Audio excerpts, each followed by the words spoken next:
कृष्ण भगवान की जय। और 6वें अध्याय में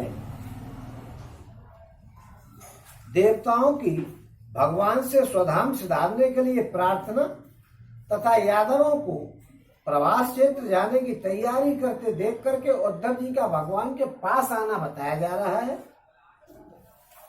1 2 3 4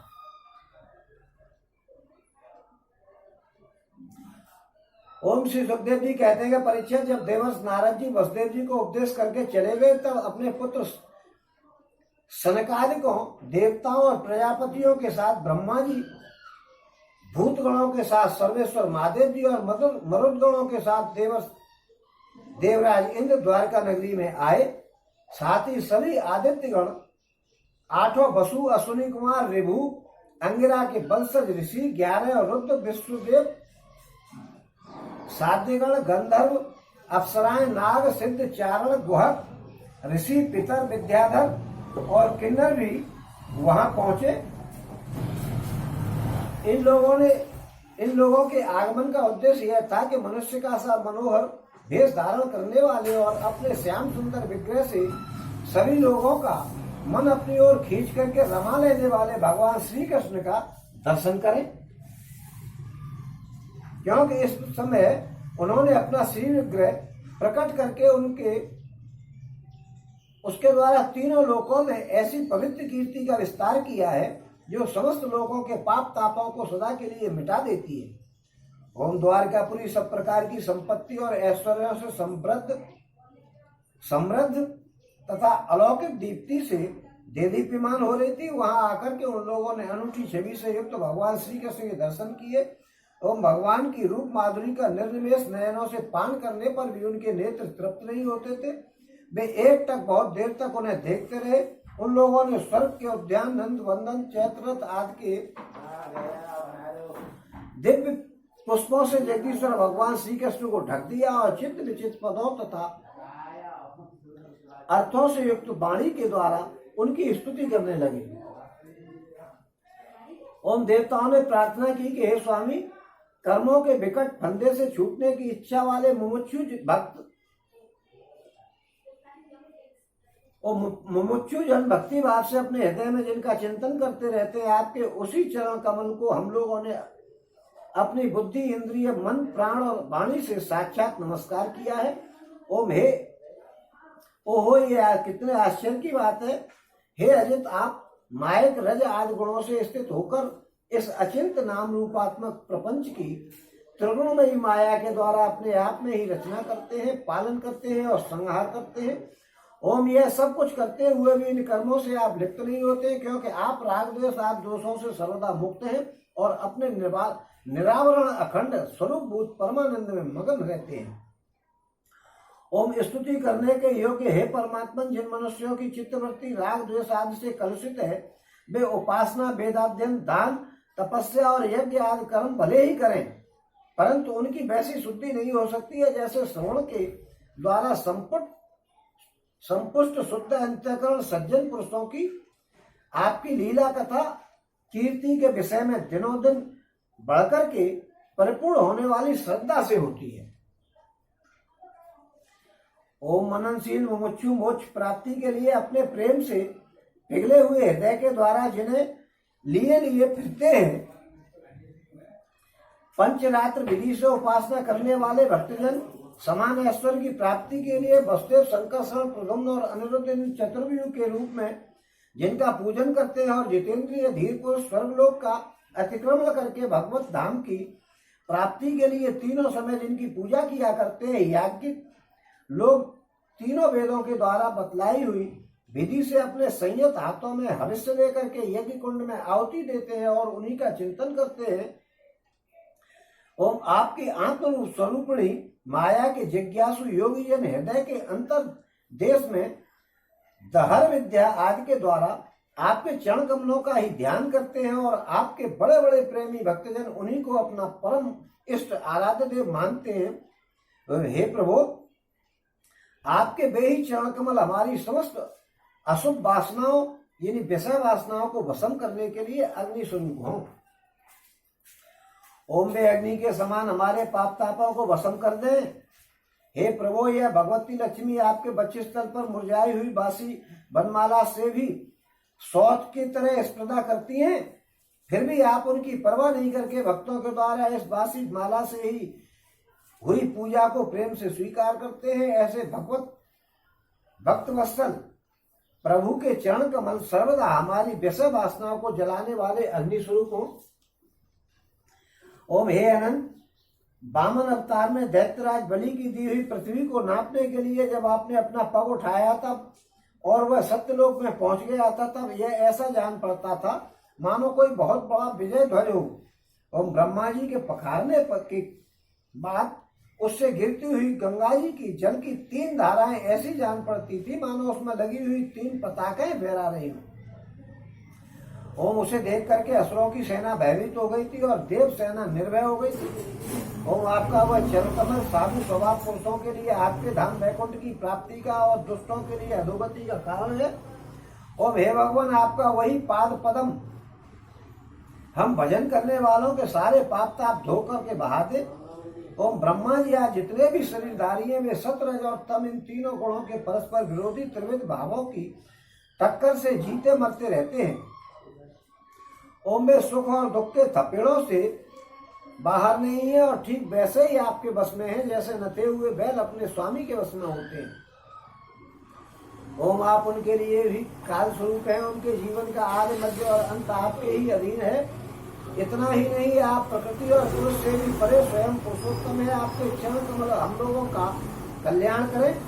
ओम प्रभु, आप इस जगत की उत्पत्ति स्थिति और प्रलय के परम कारण हैं, क्योंकि शास्त्रों ने ऐसा कहा है कि आप प्रकृति पुरुष और महतत्व के भी नियंत्रण करने वाले काल हैं।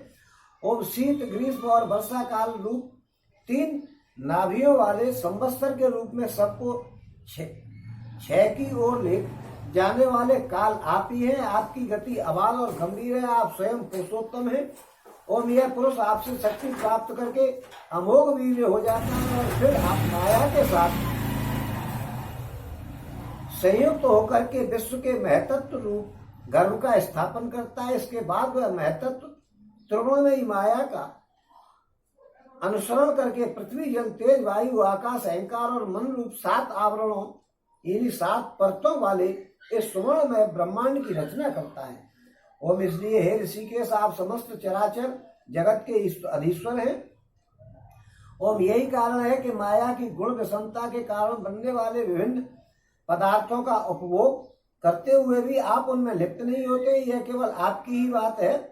आपके अतिरिक्त दूसरे तो स्वयं उसका त्याग करके भी उन विषयों में ही लगे रहते हैं।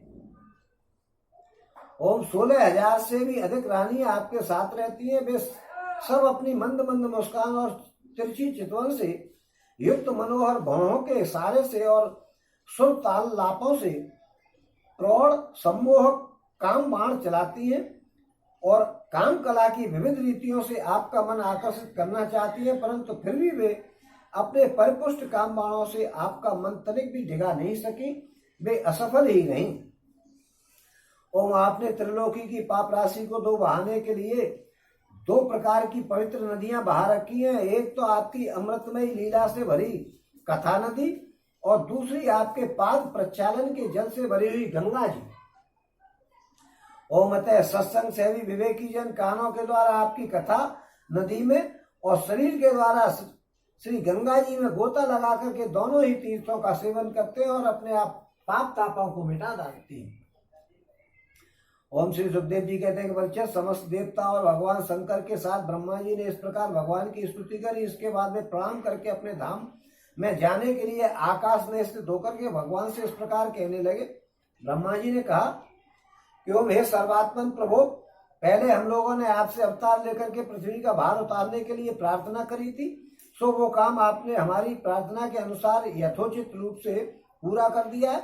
आपने सत्यपरायण साधु पुरुषों के कल्याणार्थ धर्म की स्थापना भी कर दी है और 10 दिशाओं में ऐसी कीर्ति फैला दी है जिसे सुन करके और सुना करके सब लोग अपने मन का भय मिटा देते हैं। ओम आपने यह सर्वोत्तम रूप धारण करके यदुवंश में अवतार लिया और जगत के हित के लिए उदारता पराक्रम से भरी अनेकों लीलाएं की। ओम हे प्रभु, कलयुग में जो साधु स्वभाव मनुष्य आपकी इन लीलाओं का श्रवण करेंगे या कीर्तन करेंगे, वे सुगमता से इस अज्ञान रूप अंधकार से पार हो जाएंगे। ओम हे पुरुषोत्तम सर्वशक्तिमान प्रभु, आपको यदुवंश में अवतार ग्रहण किए 125 वर्ष बीत गए। ओम हे सर्वाधार, अब हम लोगों का ऐसा कोई काम बाकी नहीं है जिसे पूर्ण करने के लिए आपके यहाँ रहने की आवश्यकता हो।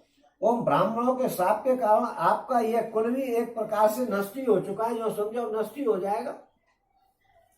ओम इसलिए हे वैकुंठनाथ, यदि आप उचित समझे तो अपने परम धाम में पधारिए और अपने सेवक हम लोकपालों का तथा हमारे लोगों का पालन कीजिएगा। तब भगवान श्री कृष्ण ने कहा कि ब्रह्मा जी, आप जैसा कहते हैं मैं पहले से ही वैसा निश्चय कर चुका हूं और मैंने आप लोगों का सब काम पूरा करके पृथ्वी का भार उतार दिया है, परंतु अभी एक काम बाकी है, वो यह कि यदुवंशी बल विक्रम वीरता सूरता और धन संपत्ति से उन्मत्त हो रहे हैं। ये सारी पृथ्वी को ग्रस लेने पर उतारू हो गए हैं। ओम इन्हें मैंने ठीक वैसा ही रोक रखा है जैसे मनुष्य को जैसे समुद्र को उसकी तट की भूमि रोक लेती है।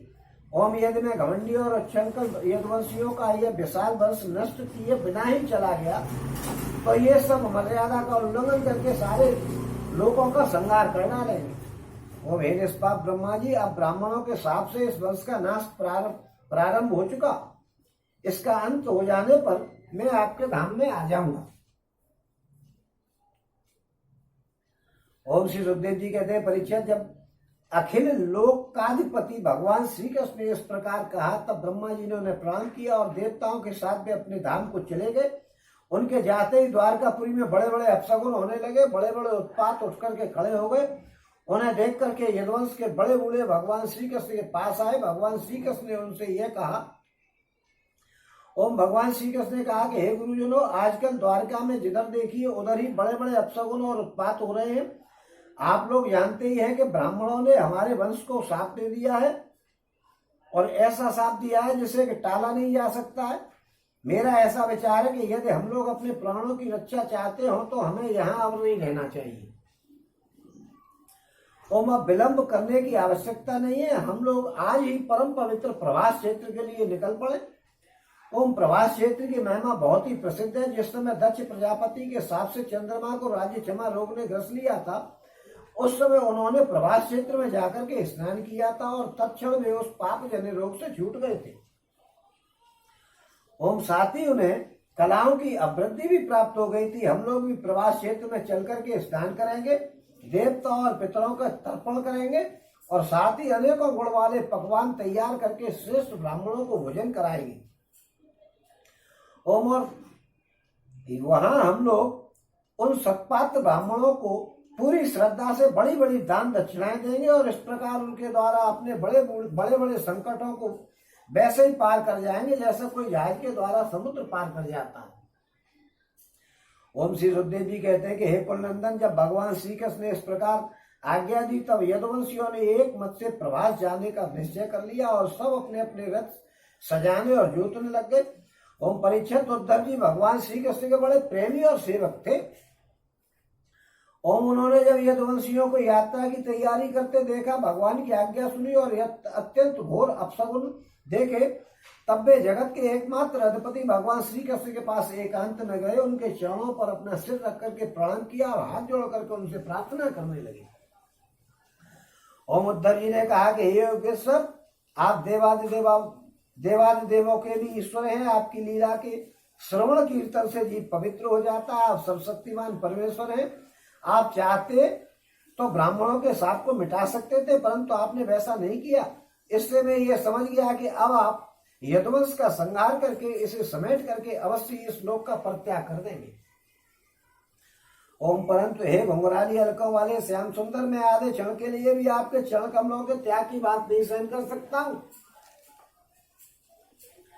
ओम मेरे जीवन सर्वस्व हे स्वामी, आप मुझे भी अपने धाम को ले चलिएगा। हे प्यारे कृष्ण, आपकी एक एक लीला मनुष्य के लिए परम मंगलमयी और कानों के लिए अमृत स्वरूप है। ओम जिसे एक बार उस रस का चस्का लग जाता है, उसके मन में फिर किसी दूसरी वस्तु के लिए लालसा रहती ही नहीं है। ओम हे प्रभु, हम तो उठते बैठते सोते जागते घूमते फिरते आपके साथ रहे हैं। हमने आपके साथ स्नान किया है, खेले हैं, खेल खेले हैं, भोजन किया है, कहाँ तक गिनाए, हमारी एक एक चेष्टा आपके साथ होती रही है। आप हमारे प्रीतम है और तो क्या हमारे आत्मा ही है। ऐसी स्थिति में हम आपके प्रेमी भक्त आपको कैसे छोड़ सकते हैं। ओम हमने आपकी धारणा की हुई माला पहनी है, हमने आपकी धारण की हुई माला पहनी है। ओम आपके लगाए हुए चंदन लगाए हैं, आपके उतारे हुए वस्त्र पहने और आपके धारण किए हुए गहनों से अपने आप को सजाते रहे हैं हम। ओम हम आपकी झूठन खाने वाले सेवक हैं, इसलिए आप की माया पर हम अवश्य विजय प्राप्त कर लेंगे। ओम अतः हे प्रभु, हमें आपकी माया का डर नहीं है, डर तो केवल आपके वियोग का है। ओम हम जानते हैं कि माया का पार कर लेना बड़ा ही कठिन है। बड़े बड़े ऋषि मुनि दिगंबर रह करके और आजीवन नैष्ठिक ब्रह्मचर्य का पालन करके भी और आध्यात्म विद्या के लिए अत्यंत परिश्रम करते हैं। बड़े बड़े ऋषि मुनि दिगंबर रहकर और आजीवन नैष्ठिक ब्रह्मचर्य का पालन करके आत्मविद्या के लिए अत्यंत परिश्रम करते हैं। ओम इस प्रकार की कठिन साधना से उन सन्यासियों के हृदय निर्मल हो पाते हैं और तब कहीं वे समस्त वृत्तियों की शांति रूप निष्क्रम अवस्था में स्थित होकर के आपके ब्रह्म नामक धाम को प्राप्त होते हैं। ओम हे महायोगेश्वर, हम लोग तो कर्म मार्ग में ही भटक भटक कर रह गए हैं, परंतु इतना निश्चय है कि हम आपके भक्तजनों के साथ आपके गुणों और लीलाओं की चर्चा करेंगे तथा मनुष्य की सी लीला करते हुए आपने जो कुछ किया है या कहा है उसका स्मरण और कीर्तन करते रहेंगे। और साथ ही आपकी चाल ढाल, मुस्कान, चितवन और हास प्रयास की स्मृति में तल्लीन हो जाएंगे। केवल इसी से हम दुष्कर माया को पार कर लेंगे, इसलिए हमें माया से पार जाने की नहीं, आपके विरह की चिंता है। ओम आप हमें छोड़िए नहीं, साथ लेकर के चलिएगा। तब श्री सुखदेव जी कहते हैं कि परीक्षित उद्धव जी ने देवकी नंदन भगवान श्री कृष्ण के इस प्रकार ओम परीक्षित, जब उद्धव जी ने देवकी नंदन भगवान श्री कृष्ण से इस प्रकार प्रार्थना करी, तब उन्होंने अपने अनन्य प्रेमी सखा एवं सेवक उद्धव जी से कहा। और यहाँ पे आकर के छठवां अध्याय समाप्त। बोलो श्री कृष्ण भगवान की जय, बोलो श्री कृष्ण भगवान की जय, बोलो श्री कृष्ण भगवान की जय। सातवें अध्याय में अवधूतोपाख्यान बताया जाएगा और पृथ्वी से लेकर के कबूतर तक के 8 गुणों की कथा बताई जाएगी और ये बताई जाएगी कल। बोलो श्री कृष्ण भगवान की जय, बोलो श्री कृष्ण भगवान की जय, बोलो श्री कृष्ण भगवान की जय, बोलो श्री कृष्ण भगवान की जय, बोलो श्री कृष्ण भगवान की जय, बोलो श्री कृष्ण भगवान की जय, बोलो श्री कृष्ण भगवान की जय, बोलो श्री कृष्ण भगवान की जय, बोलो श्री कृष्ण भगवान की जय, बोलो श्री कृष्ण भगवान की जय, बोलो श्री कृष्ण भगवान की जय, बोलो श्री कृष्ण भगवान की जय, बोलो राधे कृष्ण की जय।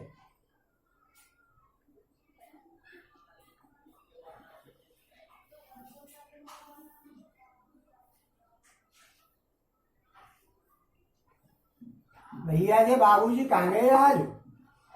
गौरव कहाँ गए हो? जब ये रह गई कि कल होगी तो फिर आयो नहीं।